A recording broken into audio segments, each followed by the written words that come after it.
মৃতকে আমি জিন্দা বানাইলাম, এরপরেও তোমাদের অন্তরগুলা এত শক্ত নরম হয় না।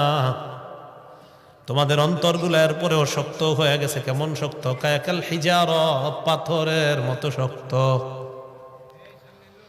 ওয়া ইন্না মিনাল হিজারতি লামা ইয়াতাফাজ্জারু মিনহুল আনহার।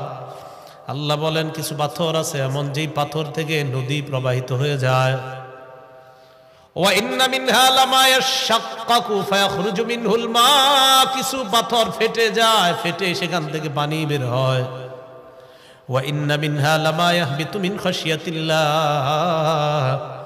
কিছু পাথর আছে এমন, যে পাথর আল্লাহর ভয়ে উপর থেকে নিচে পড়ে যায়।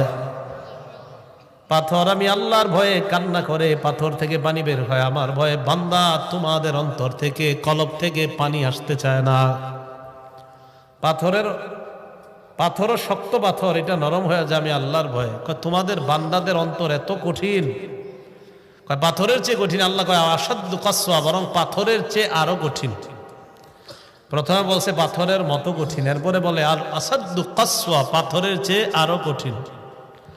কিছু মানুষ আছে এমন, এত কঠিন হৃদয় যে পাথর না, পাথরের চেয়ে আরো কঠিন, এত ভয়ঙ্কর অবস্থা হয় তাদের। এই জাতীয় মানুষ দেখবেন জিন্দেগিতেও কখনো কান্না করতে দেখবেন না, আসে না? তো আল্লাহ পাক রব্বুল আলামিন নিদর্শন দেখাইলেন। এখন আসেন, বনি ইসরাইলকে আল্লাহ হুকুম করলেন, সাথে সাথে পালন করলে প্রশ্ন না করে বিষয়টা সহজ হয়ে যেত। প্রশ্ন করার কারণে বিষয়টা সহজ হয়েছে না কঠিন? সহিহ বুখারীর 6473 নম্বর হাদিসের বর্ণনা, কানা রাসূলুল্লাহ সাল্লাল্লাহু আলাইহি ওয়াসাল্লাম ইয়ানহা আন কিলা ওয়া ক্বাল। আল্লাহর নবী অনর্থক কথা বলতে নিষেধ করতেন। ওয়া কাসরাতিস সুআল, বেশি প্রশ্ন করতে আল্লাহর নবী নিষেধ করতেন। ওয়া মানইন ওয়া হাত, কৃপণতা করতে, ভিক্ষাবৃত্তি করতে আল্লাহ নবী নিষেধ করতেন। ও ইদাআতিল মাল, সম্পদ নষ্ট করতে নবী নিষেধ করতেন। ওয়া ওয়াদিল বানাত, কন্যা সন্তান জীবন্ত মাটির নিচে দাফন করতে আল্লাহ নবী নিষেধ করতেন। পাঁচটার মধ্যে একটা হলো কাসরাতিস সুআল, বেশি প্রশ্ন করা নিষেধ। কিছু কিছু ক্ষেত্রে প্রশ্ন যত করবেন বিষয়টা আরো কঠিন হয়ে যায়। সাহাবাদেরকে আল্লাহ নবী বললেন, ইন্নাল্লাহা, আল্লাহ পাক রব্বুল আলামিন ফরদা আলাইকুমুল হাজ্জা, তোমাদের উপর হজ ফরজ করে দিয়েছেন। এক সাহাবী দাঁড়িয়ে বললেন, ইয়া রাসূলুল্লাহ, আফি কুল্লি আমিন, প্রত্যেক বছর হজ করব নাকি? ফাসাকাতা, আল্লাহ নবী চুপ রইলেন। ওই ব্যক্তি আবার বললেন, ইয়া রাসূলুল্লাহ, আফি কুল্লি আমিন, আমরা কি প্রত্যেক বছর হজ করব? আল্লাহ নবী আবার চুপ রইলেন। আবার দাঁড়িয়ে বললেন, ইয়া রাসূলুল্লাহ, প্রত্যেক বছর আমরা হজ করব কিনা? আল্লাহ নবী আবার চুপ রইলেন। তিনবার প্রশ্ন করার পর নবী বললেন, লাউ কুলতু না'আম লাওয়াজাবাত, আমি যদি একবার বলতাম হ্যাঁ প্রত্যেক বছর হজ করা লাগবে, তাহলে সামর্থ্যবান যারা প্রত্যেক বছর তাদের উপর হজ অবধারিত হয়ে যেত। নবীজি বলেন, খুযু মা তারাকতুকুম, যতটুকু আমি বলি এতটুকু গ্রহণ করবা, বেশি প্রশ্ন করবা না। ফাইন্নামা হালাকা মান ক্বালা কানা ক্বাবলাকুম বিকাসরাতিস সুআল, তোমাদের পূর্ববর্তী জাতি বেশি প্রশ্ন করার কারণে ধ্বংস হয়ে গেছে। বলেন নাউজুবিল্লাহ। বেশি প্রশ্ন করবা তো বিপদে পড়বা। এই জন্য অনর্থক বিষয়ে বেশি প্রশ্ন না করা। তাহলে বনি ইসরাইল বলেন তো, এই গাভীর বিষয়ে প্রশ্ন বেশি করার কারণে বিষয়টা কি সহজ হচ্ছে না কঠিন হয়ে গেছে? দ্বিতীয় বিষয়, মুসা নবীর জাতি, মুসা নবীর কথা মানার ক্ষেত্রে এতগুলা প্রশ্ন করলেন। মুসা আলাইহিস সালাতু ওয়াস সালামের জাতিকে আল্লাহ পাক রব্বুল আলামিন হুকুম করলেন, মুসা নবীকে আর মুসা নবীর জাতিকে কি হুকুম করলেন? একটা সম্প্রদায় আছে আমালিকা সম্প্রদায়। বলেন কি সম্প্রদায়? আমালিকা। আল্লাহ পাক রব্বুল আলামিন বলেন, ওয়া ইয কুল্লা দুখুলু হাযিহিল ক্বরিয়াতা ফাকুলু মিনহা হাইসু শি'তুম রাগাদা ওয়াদখুলুল বাবা সুজ্জাদা ওয়া কুলু হিত্তাতুন নাগফির লাকুম খাতায়াকুম ওয়া সানাজিদুল মুহসিনিন। ওই সময়কে স্মরণ করেন, আমি যখন বললাম উদখুলু হাযিহিল ক্বরিয়া, এই এলাকায় তোমরা প্রবেশ করো। কোন এলাকায়? যে এলাকাকে বলা হয় আমালিকা সম্প্রদায়। ওই আমালিকা সম্প্রদায়ে তোমরা যাও, যাওয়ার পর তাদের সাথে জিহাদ করবা।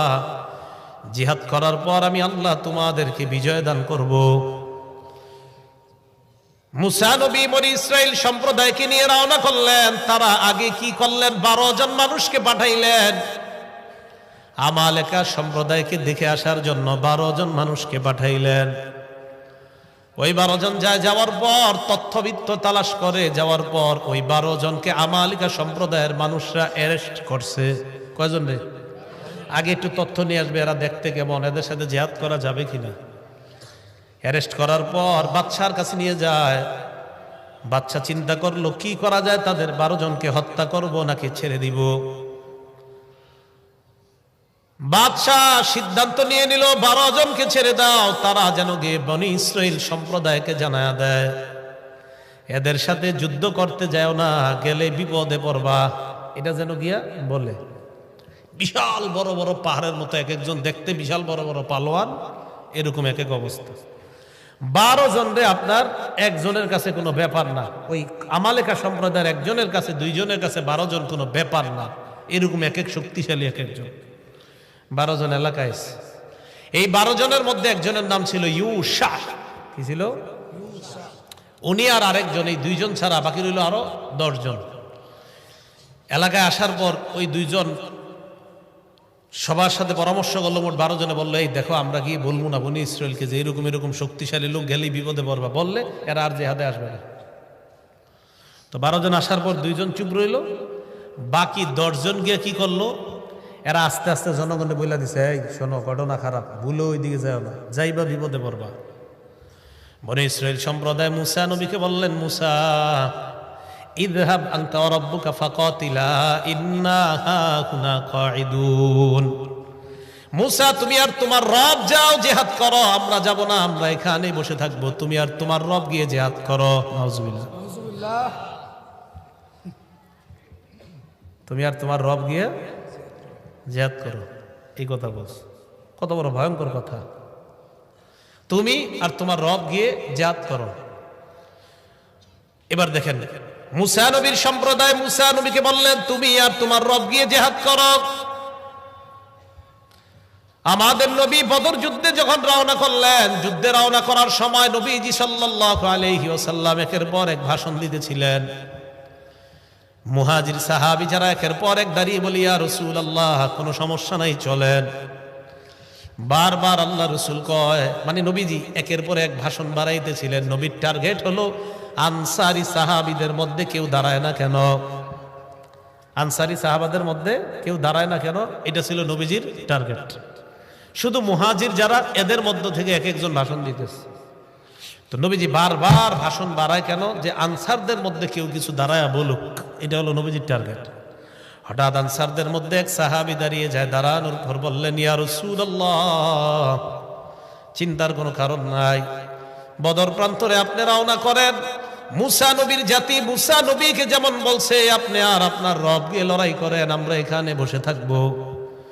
ইয়া রাসূলুল্লাহ, আমাদের কথা আপনি শুনেন, আমরা আপনাকে এমন কথা বলবো না যে আপনি আর আপনার রব গিয়ে লড়াই করেন, এমন কথা বলবো না। আমরা আপনার ডানে বামে সামনে পিছনে থাকবো। ইন্না মাআকুমা মুকাতিলুন।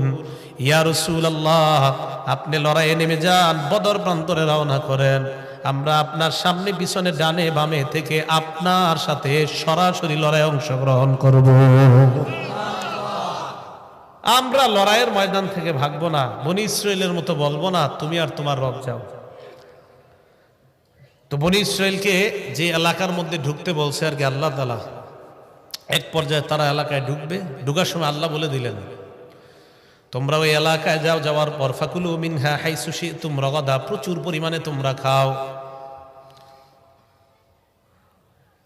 তোমাদের যেইভাবে মন চায় তোমরা খাইবা, খেতে পারবা। ওই এলাকায় যাওয়ার পর প্রচুর ধন সম্পদ তোমরা পাইবা, ওই ধন সম্পত্তি তোমরা ভোগ করতে পারবা। 1 নাম্বার হুকুম।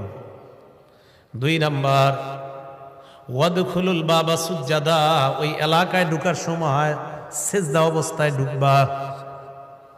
3 নাম্বার, কুলু হিত্ত।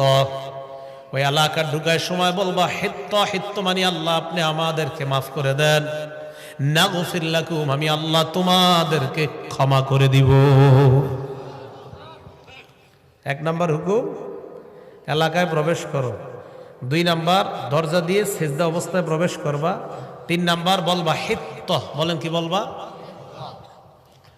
এনারা কি করছে দেখেন, ফাবাদদালাল্লাযীনা যালামু কাওলান গায়রাল্লাযী ক্বিলা লাহুম ফাআনজালনা আলাল্লাযীনা যালামু রিজসাম মিনাস সামাই বিমা কানু ইয়াফসুকুন।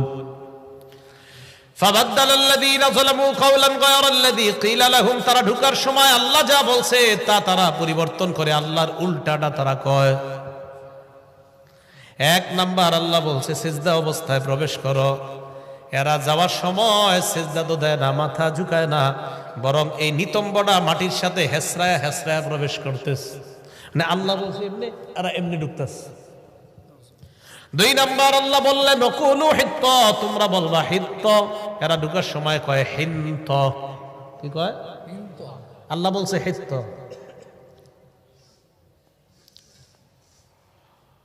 আল্লাহ বলছে হিত্ত, এরা বলছে হিন্ত। কি বলছে? হিন্ত। ইউটিউবাররা আবার মাহফিল আওয়া শুরু করছেন আমার না। হিত্ত আর হলো হিন্ত। আল্লাহ বলছে হিত্ত বলো, তারা ঢুকার সময় কয় হিন্ত। হিত্ত মানে মাফ করার, হিন্ত মানে গমের দানা। হিন্ত মানে, হিত্ত মানে ক্ষমা করেন, আর হিন্ত মানে গমের দানা। আল্লাহ কয় ঢুকার সময় বলবা হিত্ত আমাদেরকে ক্ষমা করে দেন, এরা ঢুকার সময় কয় হিন্ত গমের দানা, গমের দানা।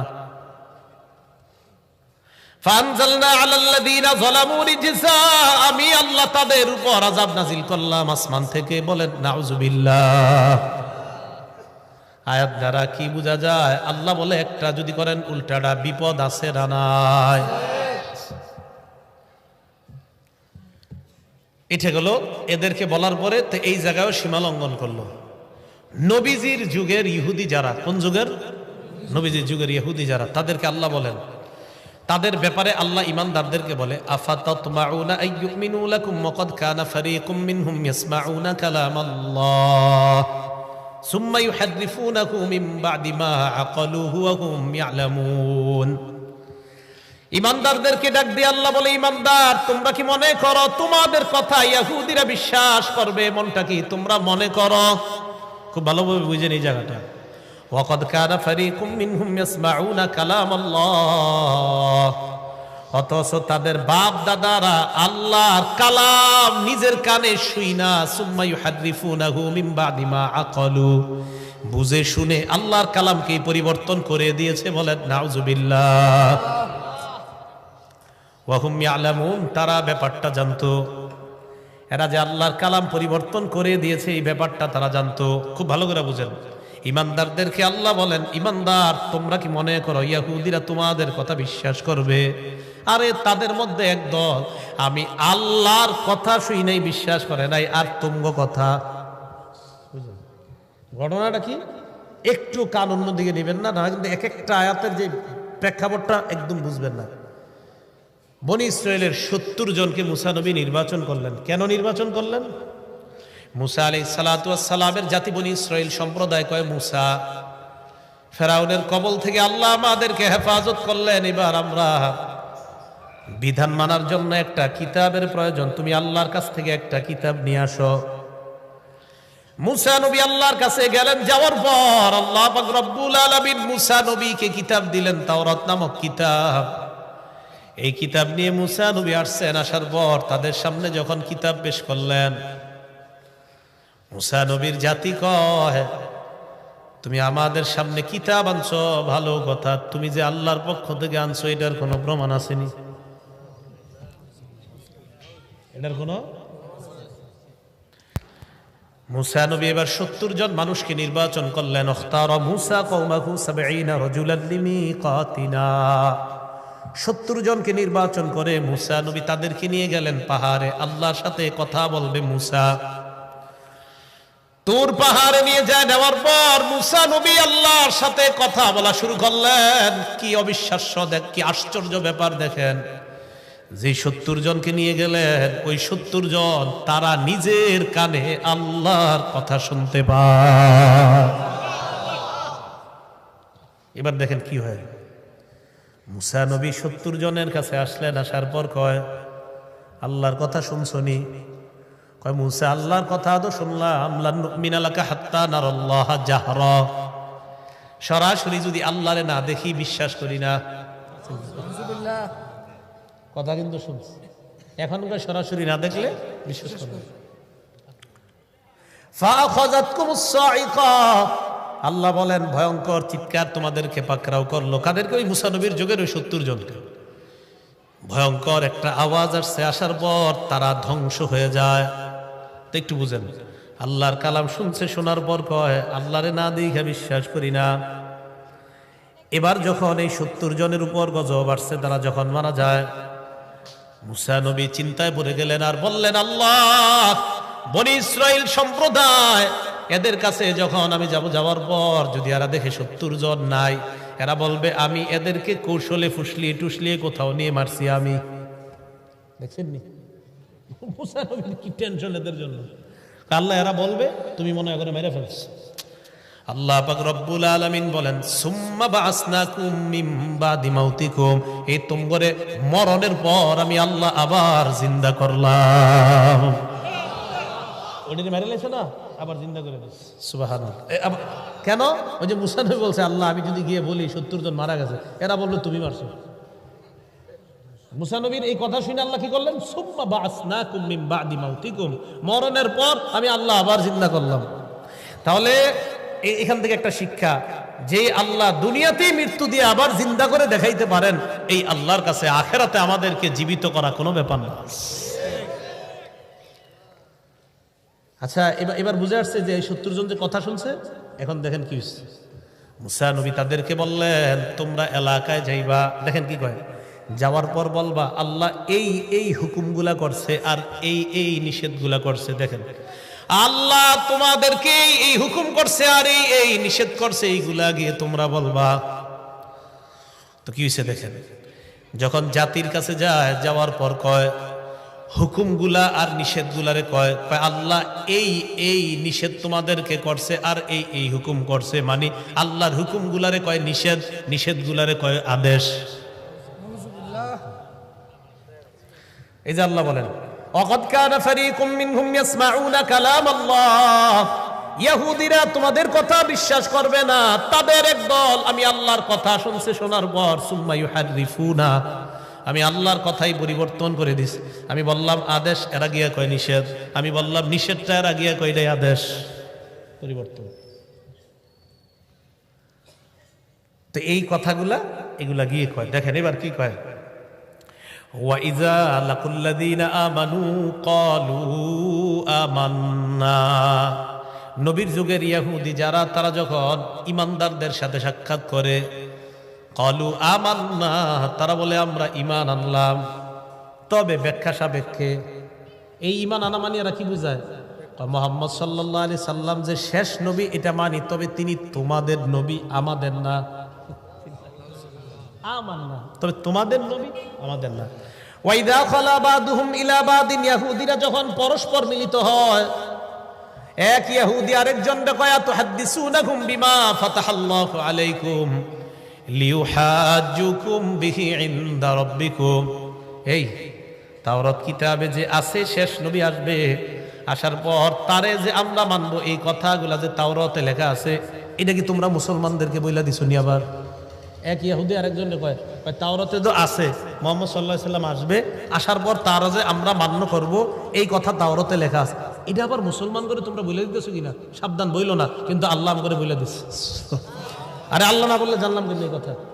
এই যে আল্লাহ বলে দিচ্ছেন, এরা এক ইহুদি আরেকজনকে কয় আতুহাদ্দিসুনাহুম বিমা ফাতাহাল্লাহু আলাইকুম, আল্লাহ তাওরাতের মধ্যে যা তোমাদের কাছে প্রকাশ করে দিয়েছেন, এটা কি আবার মুসলমানদেরকে বলে দাও কিনা? তা আল্লাহ আমাদেরকে এগুলা বলে দিছে। ইহুদি একজন আরেকজনকে কয় সাবধান, তাওরাতে যে লেখা আছে মুহাম্মদ সাল্লাল্লাহু আলাইহি সাল্লাম নামে একজন নবী আসবে, আর আমরা যে তার অনুসরণ করব, এটা মুসলমান করে বইল না। যদি বলো মুসলমানরা কিয়ামতের ময়দানে আল্লাহর কাছে আমাদের কিতাব থেকেই প্রমাণ দিয়ে বলবে আল্লাহ এদের কিতাবে লেখা থাকার পরেও এরা কেন মুহাম্মদ সাল্লাল্লাহু আলাইহি সাল্লামকে মানে নাই, তাই সাবধান, মুসলমান করে এটি বলতে যাও না। আল্লাহ কয় তোমরা না বললে কি হবে, আমি আল্লাহ কোরআনের মাধ্যমে সারা দুনিয়ার মুসলমানদেরকে জানাই দিলাম। এখন এই যে আপনাদের বিভিন্ন আয়াতের প্রেক্ষাপটগুলো বললাম, কি বোঝা গেল? এদেরকে যা বলে উল্টা। মুসা আলাইহিস সালাম বললেন চলো লড়াই করি, কয় তুমি আর তোমার রব যাও। বললেন গাবি জবাই করো, কয় গাবিটা দেখতে কেমন? মুসা আলাইহিস সালাম এদেরকে বললেন তোমরা আল্লাহর কথা শোনো নাই? কয় শুনছি, না দেখলে বিশ্বাস করি না। আবার আল্লাহ একদলকে বললেন আমি যা বললাম, মুসা নবী বলছে আল্লাহ যা যা হুকুম করছে এলাকায় গিয়ে বলবা, এগুলো আল্লাহর আদেশ, এগুলো আল্লাহ নিষেধ। গিয়ে বলল আদেশগুলা নিষেধ, নিষেধগুলারে বলল আদেশ, পুরা পরিবর্তন করে দিল। এখন আল্লাহ বলে আওয়ালা ইয়ালামুনা আন্নাল্লাহা ইয়ালামু মা ইউসিররুনা ওয়া মা ইউলিনুন, এরা কি জানে না তারা যা গোপন করে আর যা প্রকাশ করে আমি আল্লাহ সব জানি। সুবহানাল্লাহ।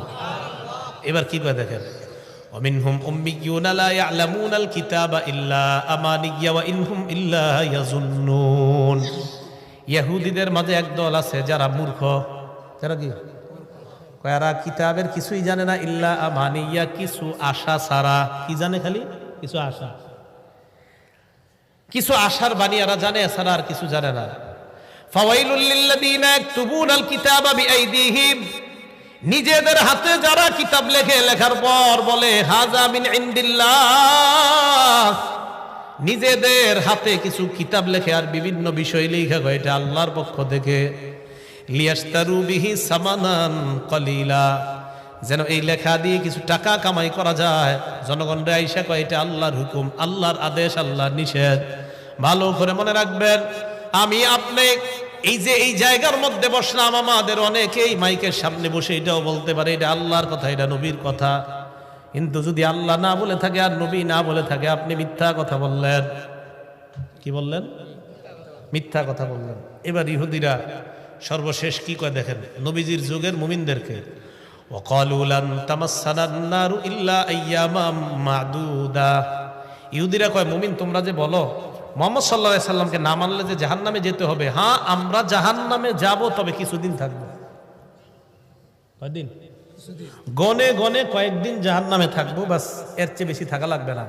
আইয়ামা মাদুদার এক নাম্বার ব্যাখ্যা হলো তারা ইয়াহুদিদের ব্যাখ্যা। আব্দুল্লাহ ইবনে আব্বাস কয় ইয়াহুদিদের ব্যাখ্যা হলো তারা মনে করে তারা জাহান্নামে থাকবে 7 দিন। কয়দিন? ইয়াহুদিদের বক্তব্য হলো দুনিয়ার বয়স হবে 7000 বছর, প্রতি 1000 একদিন তারা জাহান্নামে জ্বলবে। 7000 বছরের মোকাবেলায় তারা 7 দিন জাহান্নামে জ্বলবে, এটাই তারা বলে ওয়াকালু লান তামাসসানান নারু ইল্লা আইয়ামাম মাদুদা। জাহান্নামের আগুন আমাদেরকে স্পর্শ করবে না, তবে করবে কিছুদিনের জন্য। এই কিছুদিনের এক নাম্বার ব্যাখ্যা হলো 7 দিন। এটা তাদের বক্তব্য। 2, ইহুদিদের বক্তব্য হলো কিছুদিন জাহান্নামে থাকবো, মানে হলো 40 দিন। কয়দিন? 40 দিন থাকার পর আমরা বের হয়ে যাব, এরপর অন্য জনেরা যাবে। এই অন্যজন দ্বারা উদ্দেশ্য হলো নবীর সাহাবারা। এরা 40 দিন থাকবে জাহান্নামে, বের হয়ে যাবে, এরপর সাহাবারা ঢুকবে। এটা তাদের বক্তব্য। 3 নাম্বার বক্তব্য ইহুদিদের, এই কিছুদিন দ্বারা উদ্দেশ্য হলো আমরা যে বাছুর পূজা করছিলাম কয়েকদিন, এই কিছুদিন আমরা জাহান্নামে থাকবো, এর চাইতে বেশি জাহান্নামে থাকবো না। যতদিন বাছুর পূজা করছিলাম এই পরিমাণ জাহান্নামে থাকবো। কি বাছুর পূজা? মুসা নবী যখন আল্লাহর কাছে তাওরাত কিতাব আনতে গেছে, তাওরাত কিতাব আনতে যাওয়ার পর বনী ইসরাইল সম্প্রদায়ের এক ব্যক্তি, তার নাম সামিরি। কি নাম?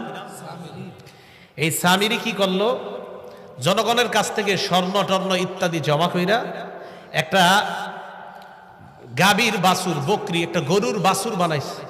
বাছুর বানানোর পর ওইটার ভিতরে আপনার জিবরিল আমিন এই সামিরিকে লালন পালন করার জন্য যেই বাহনের উপর চড়ে দুনিয়াতে আসছিল, এটা যেখানে পা ফেলাইতো সেখানে ঘাস উইটা যাইতো, সে ওই জায়গা থেকে একটু মাটি রেখে দিছিল। এই মাটি ওই স্বর্ণ দিয়ে বানানো গাভীর ওই যে বাছুর আছে ওইটার মুখের মধ্যে দিছে, লাহু খুয়ার, ওইটা হাম্বা হাম্বা শুরু করছে। তো যখন হাম্বা হাম্বা শুরু করছে, বনী ইসরাইল মনে হয় এটাই খোদা, এটাই খোদা। তখন তারা কি শুরু করলো? এই বাছুরের পূজা শুরু করছে। মুসা আলাইহিস সালাতু ওয়াস সালাম তাওরাত কিতাব নিয়ে আসছে, আসার পর দেখে তারা বাছুর পূজা করে। আল্লাহ পাক রব্বুল আলামিন বলেন ওয়াইদ ক্বালা মুসা লিকওমিহি ইয়া কওমি ইন্নাকুম যালামতুম আনফুসাকুম বিত্তিখাযিকুমুল ইজলা স্মরণ করো ওই সময়কে যখন মুসা নবী তোমাদেরকে বললেন তোমরা নিজেদের উপর জুলুম করলা বাছুর পূজার মাধ্যমে, এই কাজ তুমি কেন করলা, তোমরা কেন করলা।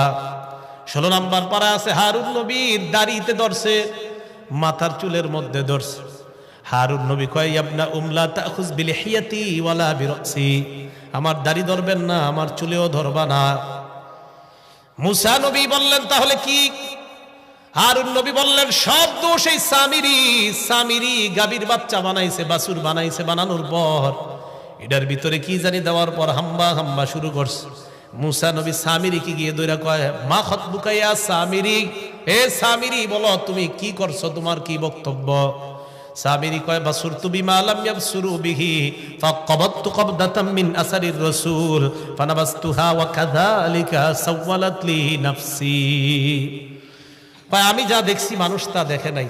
কি কয়? জিবরিল আমিনের আসারির রসুল বাণী হলো, রসুল বাণী এই জায়গায় জিবরিল আমিন উদ্দেশ্য। কয় তার এই আসার, তার নিদর্শন, তার পা যেখানে পড়তো বাহনের, ওটার জায়গাটা আমি ভালোভাবে লক্ষ্য করলাম, ওখান থেকে আমি একটু মাটি রেখে দিলাম, সেটা ফানাবাসতুহা, এই অংশটা আমি এই গাভীর বাছুরের মুখে দিলাম।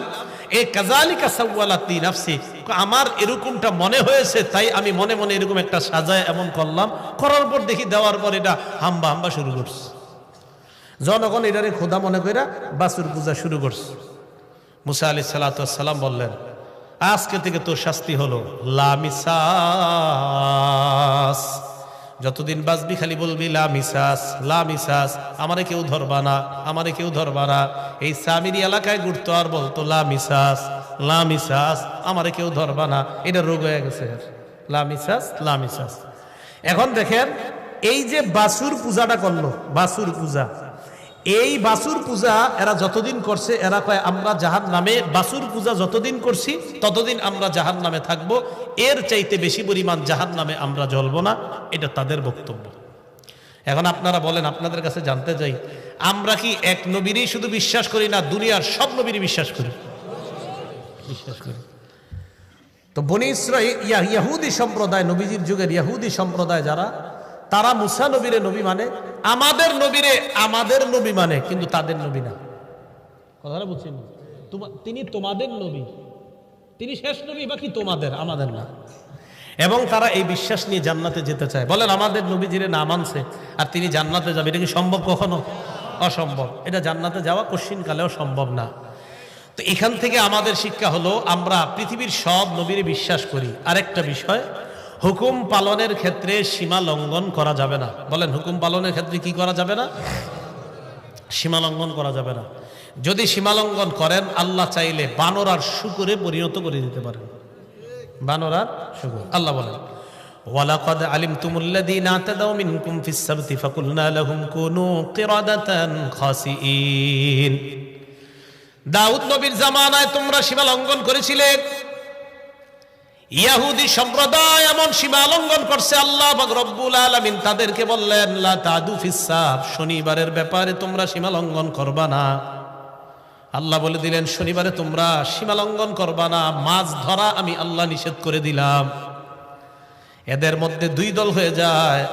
এক দল কয় আল্লাহ যেহেতু শনিবারে মাছ ধরতে নিষেধ করেছে আমরা ধরবো না, আর এক দল কয় আল্লাহ নিষেধ করছে শনিবারে মাছ ধরতে, কিন্তু আটকাইতে তো নিষেধ করে নাই। কি করতে? এনারা কি করছে? ওই দেশ গেলেন আপনারা মাছ আটকানোর জন্য কত কিছু বানান না, এরকম বানাইছে। কেন? আমরা ধরবো না শনিবারে, কিন্তু শনিবারে প্রচুর মাছ আপনার নদীর কিনারা আইসা লাফায় উপরে ওঠে, কিন্তু আল্লাহ নিষেধ শনিবারে মাছ ধরা যাবে না। এরা কি করে? এমন এমন জিনিস বানাইছে যেন মাছগুলা লাফায় ওই জায়গায় আটকায় যায়, এরা রবিবারে ধরবে। কিবারে? তাহলে এটা আল্লাহর হুকুম পালনের ক্ষেত্রে এটা ফাইজলামি না? আল্লাহ বলছে শনিবারে মাছ ধরবে না, এরা সীমা লঙ্ঘন করলো। শনিবারে মাছগুলাই বিভিন্ন কৌশলে তারা আটকায়, অন্য দিন গিয়ে মাছ ধরে। আল্লাহ বলেন ফাকুলনা লাহুম কুনু কিরাদাতান খাসিইন, আমি আল্লাহ তাদেরকে হুকুম করলাম বানর আর শূকর যেন হয়ে যায়। এরা বানরে পরিণত হওয়ার পর আত্মীয় স্বজনের কাছে আসতো, আসার পর বানরের রূপে আসতো, কিন্তু কথা বলতে পারতো, আইসা কথা বলতো, ইত্যাদি বলতো, কিন্তু দেখতে বানর, দেখতে বানর। সাহাবারা প্রশ্ন করলেন ইয়া রাসূলুল্লাহ, এই বানর থেকেই কি দুনিয়াতে বানর? নবীজি বললেন, না না, এই বানর থেকে দুনিয়াতে বানর না। বুঝলেন, ডারউইনের মতবাদ যে এইভাবে মানুষ থেকে বানর হয়েছে, আস্তে আস্তে আস্তে আস্তে এরা মানে উল্টা পাল্টা কথা কয়, বানর থেকে মানুষ ইত্যাদি কয়। নবীজি বলে, না, বানর আগে থেকেই ছিল। বলেন কি? বানর আগে থেকেই ছিল। এরপরে রাসূল সাল্লাল্লাহু আলাইহি ওয়াসাল্লাম বললেন, কোন জাতিকে আল্লাহ যখন বিভিন্ন গজব দেয়, ওই গজবটাই আল্লাহ বিলীন করে দেয়। যেহেতু তাদেরকে বানর বানাইছে আল্লাহ, ওই বংশগুলারে আল্লাহ বিলীন করে দিয়েছে। তাই দুনিয়ার বর্তমান যে বানর, এটা যে ওই বানর হতে হবে এটা না। বানর আল্লাহ আগেই সৃষ্টি করেছেন, কিন্তু ওই বানর যাদেরকে আল্লাহ বানাইছে, এটা হলো আল্লাহর পক্ষ থেকে গজব। এক বানর তো আল্লাহর সৃষ্টি, বানর একটা বানর তো আল্লাহর সৃষ্টি, এটা না। কোন মানুষকে বানর বানানো মানে এটা তার উপরে গজব। ওই গজব যাদেরকে দিয়ে আল্লাহ বানর বা শুকুর বানায়, এদেরকে আল্লাহ ধ্বংস করে দেয়, এদেরকে দুনিয়াতে রাখে না। তাহলে এর শেষে কি জানলাম? আল্লাহর হুকুম পালনের ক্ষেত্রে সীমা লঙ্ঘন করা যাবে না। আল্লাহ যেটা বলছে এটা সুন্দরভাবে মেনে নেওয়া। কি করা যাবে না বলেন তো? সীমা লঙ্ঘন করা যাবে না। যেমন রাসূল সাল্লাল্লাহু আলাইহি সাল্লাম বলছেন, ইয়া আলী লা তুতবি'ন নজরাতা আলী, একবার নজর পড়ে যাওয়ার পর দ্বিতীয়বার আর নজর দিবা না। এবার আমাদের যুবকরা এটা বুঝছে কিভাবে দেখেন, কয় হুজুর প্রথমবার যদি দীর্ঘ সময় তাকায়া থাকি হবে নি, মানে একটা নারীকে রাসূল বললেন একবার নজর পড়ে যাওয়ার পর দ্বিতীয়বার আর নজর দিবা না। এখন দেখেন সীমা লঙ্ঘন কারে কয়? কয় হুজুর একবারে যদি আধা ঘন্টা চায়া থাকি, দ্বিতীয়বার আর তাকাইলাম না, এটা সীমা লঙ্ঘন। এটা সীমা লঙ্ঘন না। হুকুম পালনে সীমা লঙ্ঘন করা যাবে না, যে বিষয়টা বুঝাইতে চাইলাম। প্রথমে দেখেন প্রশ্নের কারণে ঝামেলা বাড়লো, এরপরে আল্লাহ হুকুম দিলেন একের পরে একটা। এরা শুধু উল্টাটা করে সীমা লঙ্ঘন করতেছে, আর বারবার তাদের উপরে আযাব আসতেছে। এইগুলো আল্লাহ আমাদেরকে কেন জানাইলেন? যে আমি আল্লাহ সীমা লঙ্ঘন করার কারণে বান্দাদেরকে গজব দিতে পারি, আমি আল্লাহ এখনো আছি। তাই সাবধান, তোমরাও যতদিন দুনিয়াতে বেঁচে আছো, সীমা লঙ্ঘন যদি করো, তাহলে আমি আল্লাহর গজব কিন্তু এখনো তোমাদের উপর আসতে পারে। কারণ আল্লাহ আমাদেরকে গজব দেওয়াটা এটা আল্লাহর কাছে কোনো ব্যাপার না। তাহলে সীমা লঙ্ঘন করা যাবে না। ক্বালা রাসূলুল্লাহ সাল্লাল্লাহু আলাইহি ওয়াসাল্লাম, নবীজি সাল্লাল্লাহু আলাইহি ওয়াসাল্লাম বলেন, মা মিন রাজুলিন ফি কওমিন ইউমালু ফীহিম বিল মাআসি ইয়াকদিরুনা আলা আন ইউগাইয়িরু ফালা ইউগাইয়িরু আলাইহি ইল্লা আসাবাহুমুল্লাহু বিআযাবিম মিন ক্বাবলি আন ইয়ামুতু। নবীজি বলেন, আপনি কোন এলাকার মধ্যে আছেন, ওই এলাকায় যদি আপনি অন্যায় দেখেন, সীমা লঙ্ঘন দেখেন, আল্লাহর হুকুম পালন করার ক্ষেত্রে মানুষ শুধু উল্টা পাল্টা যদি দেখেন, দেখার পরেও যদি আপনি বাধা না দেন, আবার দেখার পরেও যদি আপনি বাধা না দেন, নবীজি বলেন মরণের আগে এমন গজব আসবে আপনার উপর, আল্লাহ মরণের আগে কোনো না কোনো শাস্তি আপনাকে দিবেনি, কোনো না কোনো শাস্তিতে পড়ে যাবেন। এলাকার মধ্যে দেখবেন আল্লাহ বলছে সুদ খাওয়া হারাম, এরপরেও যারা খায় আর বলে সুদ আর ব্যবসায় করে। একটা হলো সুদ হারাম, হারাম মানে কিছু মানুষ, এরপরেও খায়, সুদরে হারাম মাইনা এরপরেও খায়, এটা একটা বিষয়, বেচারা দোয়া করি ফিরে আসবে। আরেক দলের লোক হয় না আন্তাজি, সব জিনিস কি আর সুদ নি বাদ ধরে, তারপরে কি করে বিভিন্ন সুরতে সুদ খায়, বিভিন্ন সুরতে। তো বিভিন্ন সুরতে যে সুদ খায়, এও জানে যে এটা সুদ, কিন্তু মানুষকে বুঝাইতে চায় আমি কি ওইভাবে খাইছি না, আমি তো ওইভাবে খাইছি। তো এটা কিন্তু আল্লাহর হুকুমের সাথে সীমা লঙ্ঘন। আপনি যেইভাবে খান, সুদ যদি হয় এটা কিয়ামত পর্যন্ত সুদ, এটা হালাল হবে না। আর আপনি বিভিন্ন ঘুরায়া পেঁচায়া এটারে তেনা লাগানোর চেষ্টা করেন, সুদ, এটা সুদ, এটা সীমা লঙ্ঘন করা যাবে না। তো অনেক মানুষ বুঝাইতে চায় ওইভাবে খাইলে তো আর সুদ হয় না, এইভাবে তো আর সুদ হয় না। এটা কিন্তু আল্লাহর হুকুমের সাথে সীমা লঙ্ঘন করা। কিভাবে? কয় যদি ডিপোজিট করি, হ্যাঁ আসেনি এরকম, হ্যাঁ।